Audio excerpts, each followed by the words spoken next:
All right, we're at City Hall with the engineer, City of Kingston. And in late 2010, there was renewed interest by the council to make repairs to the tower here at City Hall. And you're looking at the lunettes here, which are directly underneath the, I guess you'd say the north face of the tower. Water penetrates near the roof line and through the brick structure and drips down on the inner ceiling here in the council chambers. And you can see the damage that's doing to these lunettes, which are depictions of history here in Kingston. They've been systematically repaired and reset over the years.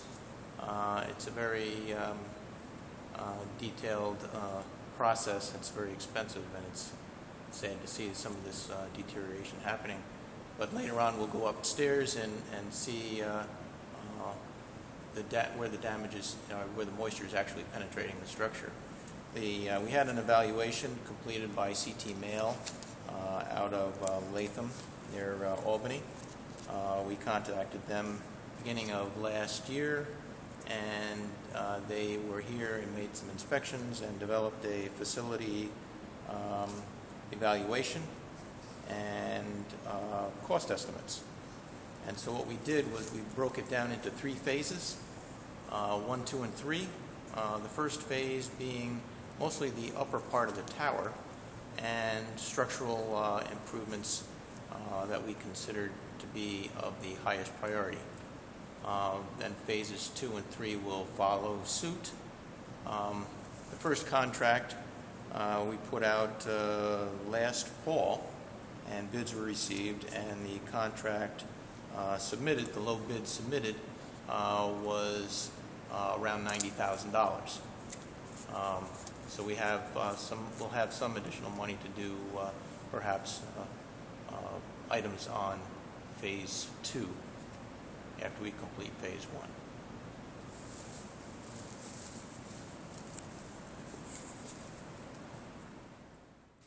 So we're at the base of the. We're at the base of the tower, just behind the Common Council chambers.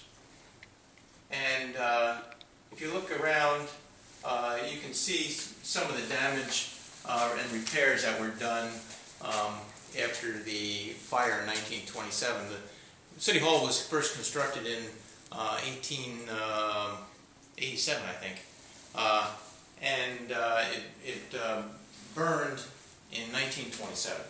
Was this a window or? And so it appears that this was an interior window, and you can see the tile blocks that were inset to close off that opening. Yeah. So we'll go up the stairs and look at some of the deterioration further up.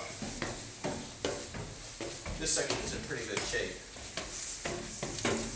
Now, when the fire was here, did it go all the way down or just the top? Well, that was a concrete floor there, so it would have stopped right there. But in here, you can see where there were interior timber joists, where you can see the patches here, where the timbers went across, and they burned out, and so the brick structure was left pretty much intact.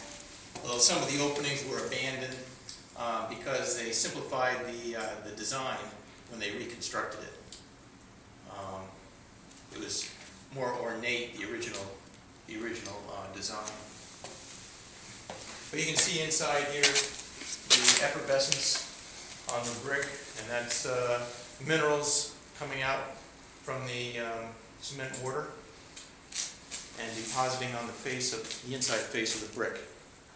And that's driven by moisture in the brick and humidity levels. And you can see also deterioration. The faces of the brick are actually falling off,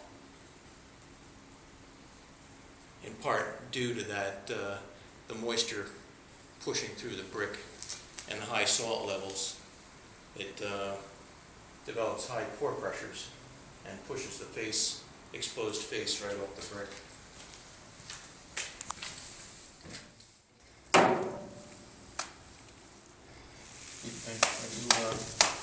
It's sort of like a powder. Yeah, it's just falling right off.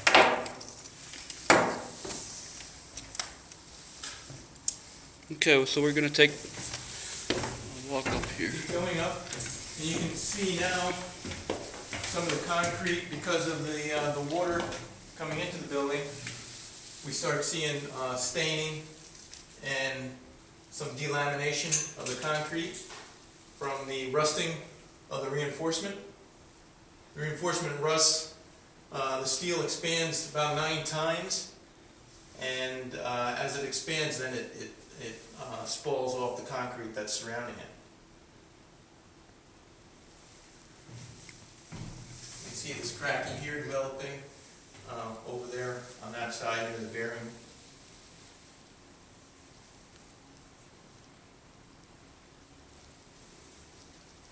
Here's another interior window here that was bricked closed.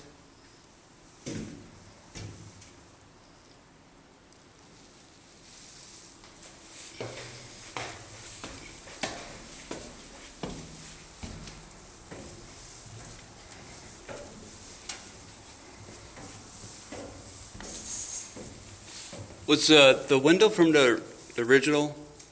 Yeah, that would have been in the original, yes. Yeah. Some of those things, 1927, Turn some light on here. 1928, why, the economy was starting to deteriorate.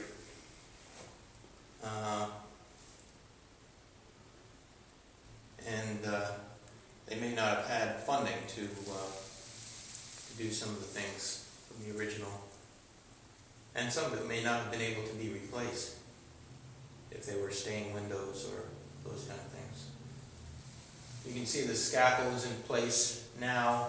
Our contractor is supposed to start tomorrow to do some of these structural repairs on the upper tower. Now, I was going to take you outside, but they have the scaffold in front of that door there, so we can't get outside to look at the outside face of the back of the tower.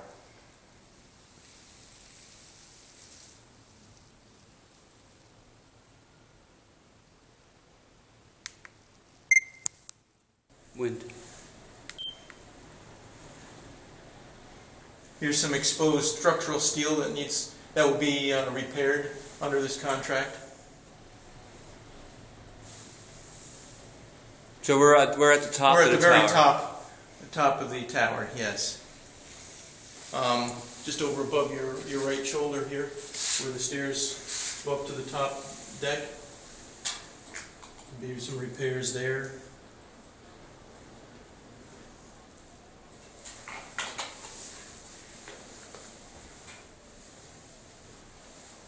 Over on this other side here, where this concrete encasement is here.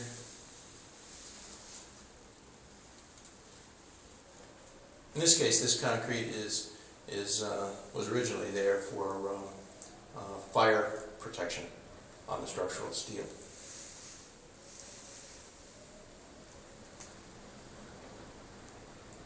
But we can go up on top and look at some of the joints, open joints in the mortar or masonry structure from the outside, Right. looking down from the tower.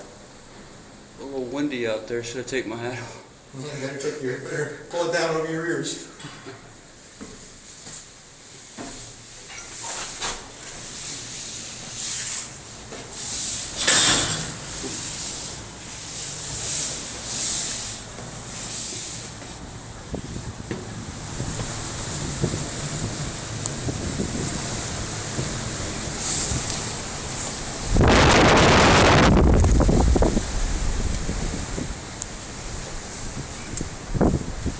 Now we have had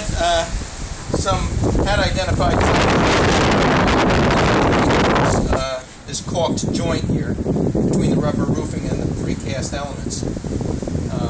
There are cracks,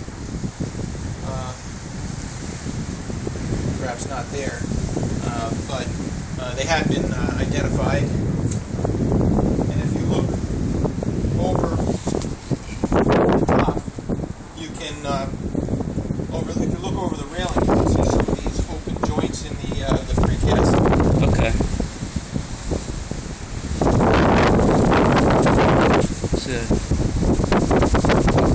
Let me just shut the camera off. Restart it. Okay, so here we're at the top of this tower, looking over the railing, and if you look down, you can see the open joints in some of these precast elements here. Water can get into the structure. We've also had identified some cracks, joints,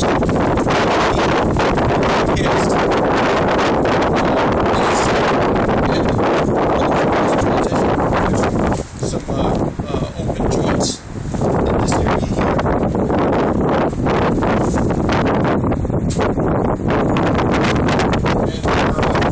joints in the precast in here. So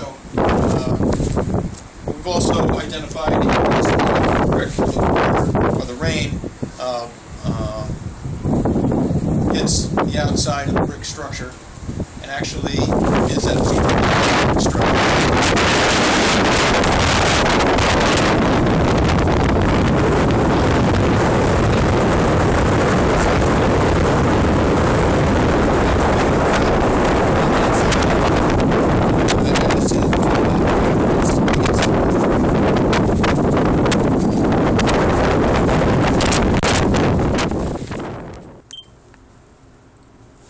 This is the suspended ceiling, looking at it from above in the attic area of City Hall. And so what you're looking at in front of you and to the right is the top of the large lunette in the middle of the council chambers, up on the ceiling area.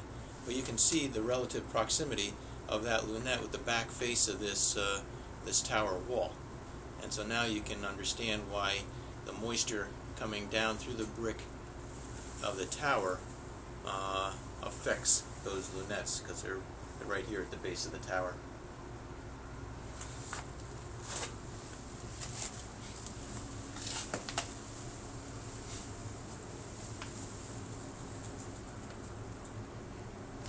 Is that salt, the whiteness? That's that effervescence, and that's a salt, not NaCl sodium chloride salt, but a calcium, perhaps a calcium chloride or calcium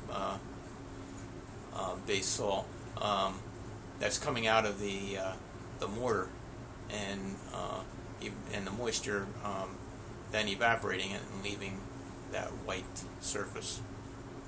So I see that like out of this outside on the very top. Yeah, well, the brick gets saturated and it evaporates, and that those salts are carried by the water that's evaporating, and it'll evaporate from any surface.